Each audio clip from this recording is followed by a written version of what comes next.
नमः शिवाय। ओम नमो भगवते वासुदेवाय नमः। जय माता दी। आप सभी को अपने YouTube चैनल में स्वागत है। नवमी का पर्व वर्ष में 4 बार आता है। 2 बार प्राकट्य नवरात्रि और 2 बार गुप्त नवरात्रि। प्राकट्य नवरात्रि चैत और आश्विन मास के शुक्ल पक्ष की प्रतिपदा से नवमी तक, जहाँ माता दुर्गा के 9 स्वरूपों का पूजन होता है, और गुप्त नवरात्रि आषाढ़ और माघ मास के शुक्ल पक्ष की प्रतिपदा से नवमी तक, जहाँ 10 महाविद्याओं की साधना की जाती है। जो भक्त श्रद्धा, नियम और निष्ठा से नवरात्रि का व्रत रखते हैं, माता का पूजा करते हैं, कथा का श्रवण करते हैं और दुर्गा सप्तशती का पाठ का श्रवण करते हैं, उनके जीवन में सभी दुख दूर हो जाते हैं और सुख समृद्धि की प्राप्ति होती है। आज की ये कथा 10 महाविद्याओं में से 8वां महाविद्या माता बंगला मुखी को समर्पित है, जो शत्रुनाश और वाद विवाद में विजय प्राप्त करने वाली देवी हैं। तो आइए कथा का प्रारंभ करें। एक बार सतयुग में समस्त सृष्टि को नष्ट करने वाला एक भयंकर ब्रह्मांडीय तूफान उत्पन्न हुआ।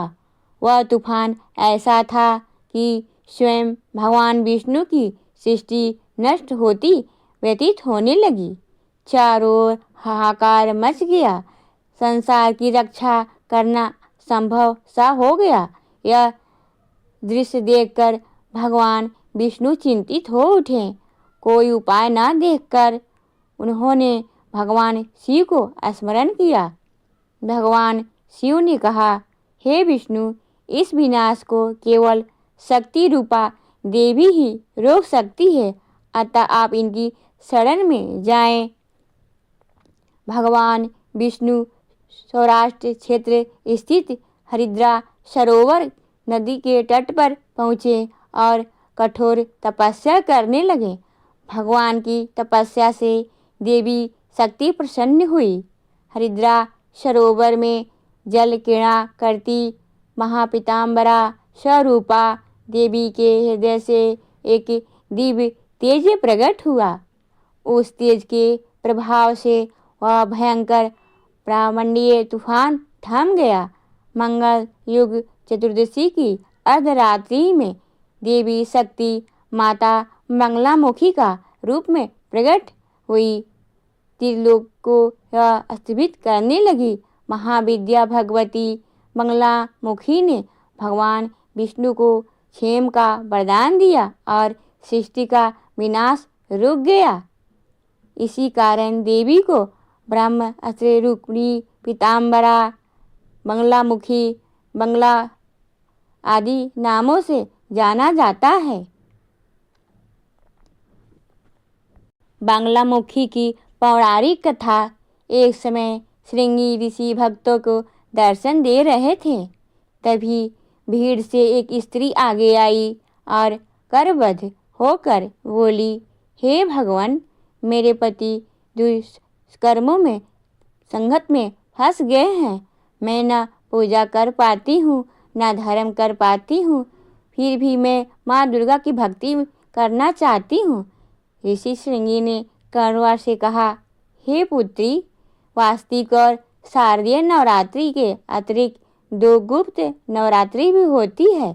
इनमें यदि कोई भी श्रद्धा से साधना करे तो मैं माँ उसका उद्धार करती है। उस स्त्री ने गुप्त नवरात्रि का व्रत किया और माता की कृपा से उसके जीवन में सुख शांति आ गई। राजा सूरथ और मौलिक समाधि की कथा। जाने प्राचीन काल में राजा सूरथ नामक एक राजा थे। प्रजा की रक्षा में शिथिल होने के कारण वे अपना राज हार गए और वन में तपस्या करने चले गए। वहाँ उन्हें माणिक समाधि मिले, जो पारिवारिक उपेक्षा से दुखी थे। दोनों महर्षि मेधा के आश्रम पहुँचे। महर्षि मेधा ने देवी के नित्य और विश्वव्यापी स्वरूप का उपदेश दिया और महामाया देवी की स्तुति कथा सुनाई। 3 वर्षों तक तपस्या के पश्चात देवी के प्रकट होने का वरदान मिला। राजा को राज मिला और बालिक को वैराग्य। कैसे आदि शक्ति से सभी देवियां प्रकट हुई, माँ स्वरूप की स्थापना कैसे हुई, आइए जाने।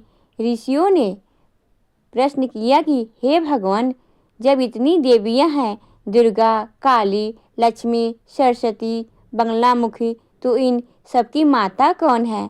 तब महर्षि मेधा ने कहा, आदिकाल में केवल एक ही शक्ति थी, न उसका रूप, न रंग, न नाम।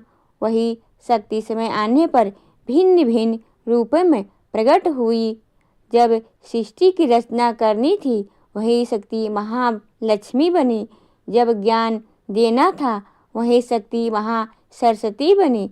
जब अधर्म बढ़ा, वही शक्ति महाकाली बनी।